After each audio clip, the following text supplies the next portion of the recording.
Your name is on the account, but you've never actually seen the statement. He handles it. That's what couples do. Last month he said you'd overspent. You don't remember spending anything. You asked to see the numbers. He went quiet in a way that felt like punishment. So you stopped asking.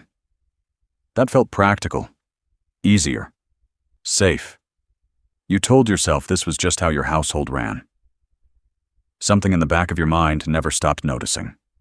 If someone came to mind while you were listening to that recognition isn't paranoia, that's data. Financial coercive control is APA classified, documented across decades of peer-reviewed research. Not a money compatibility issue, not a communication gap. A containment mechanism operating inside the language of shared partnership. People who've lived inside it describe the same experience, not recognizing the control when it started, only recognizing it once they had a name for it. The CDC formally classifies financial abuse as a primary mechanism of intimate partner coercive control, not a secondary effect. Infrastructure. Financial control doesn't begin with restriction. It begins with convenience. Let me handle the bills. You don't need to worry about that. That sounds like care. It's designed to... Financial tension between partners gets framed culturally as a compatibility problem. Different spending styles. Different financial backgrounds. Something to work through together. Compatible partners negotiate.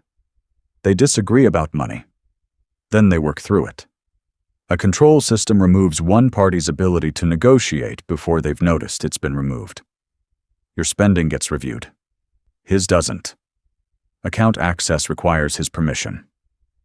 Not the other way around. One person in the arrangement has options. The other has adjustments. That asymmetry isn't a communication failure. It's architecture. Dr. Adrienne Adams at Michigan State University built a clinical measurement tool for this pattern. She called it the Scale of Economic Abuse, peer-reviewed, published in the clinical literature. 14 behaviors, documented, measured. They don't appear in isolation. They appear in sequence. Employment sabotage alongside account restriction, alongside debt accumulation. Not separate relationship problems. One system operating through different surfaces. The sequence is documented. That doesn't happen by accident. If you've stayed this long, you didn't stay for the theory. You stayed because this sounds specific. Financial control doesn't only trap people inside relationships. It builds the structure that makes leaving economically impossible before they're ever ready to go. The trap isn't the relationship. It's the financial reality assembled around you, year after year. People inside this arrangement don't talk about it easily. Most describe the same thing.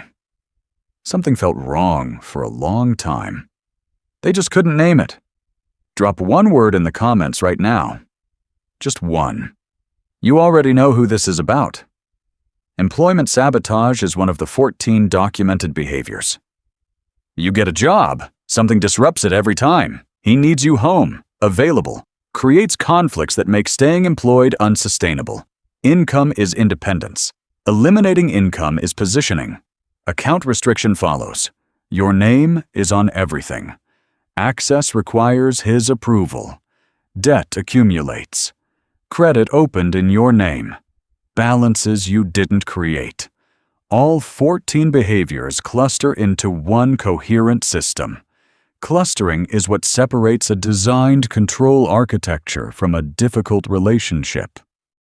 The reason people inside this can't see it from the inside isn't intelligence. It's architecture. Conditioning builds before the control becomes visible.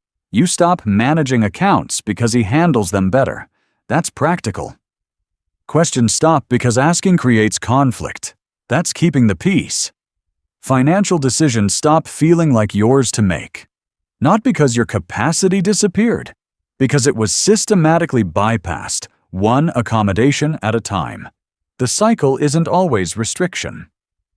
Sometimes money flows freely, unexpectedly generous. Variable ratio reinforcement. Intermittent access produces stronger dependency than consistent restriction does. When someone inside this starts noticing the pattern, a specific counter-response activates. Dr. Jennifer Fried documented it in 1997. University of Oregon. She called it DARVO, deny, attack, reverse victim and offender. You notice the financial control? He denies it, then attacks your judgment. Then he becomes the victim of your suspicion, your ingratitude. The accusation flips. You're destructive. He's holding everything together. That response isn't defensive. It's a documented counter-mechanism to recognition. Exit doesn't just feel impossible for people inside this. For many of them, it is. Credit accounts opened in their name accumulate debt they never authorized. Their credit score drops with every missed payment on loans they never saw.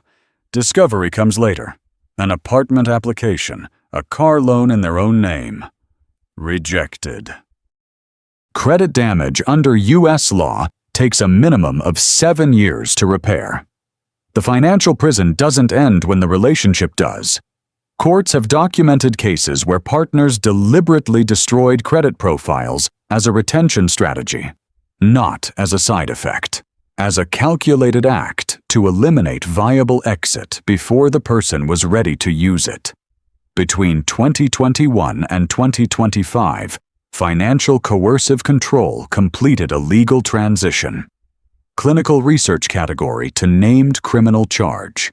The UK Domestic Abuse Act codified economic abuse as a prosecutable form of coercive control. Prosecutions followed. Convictions followed. Across the United States, coercive control legislation passed in multiple states in the same period. Debt accumulated in someone's name without their knowledge now falls under fraud and identity theft statutes in several jurisdictions. Domestic violence services have historically prioritized physical safety as the primary intervention. Financial recovery came after. Once out. Once the immediate danger passed.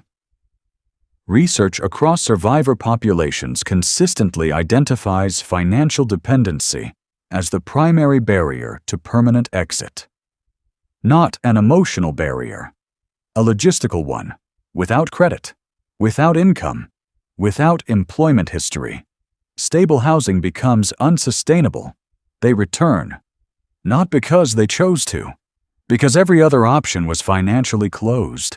Physical safety arrived. The financial prison stayed. You've been watching a documented clinical breakdown.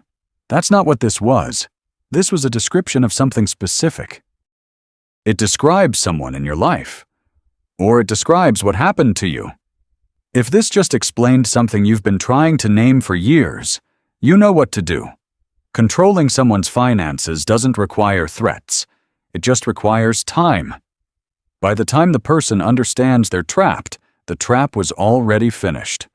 Nobody warns you about financial prisons until you're already inside one. If nobody in your life warned you about this channel is the warning. Make sure the next one reaches you.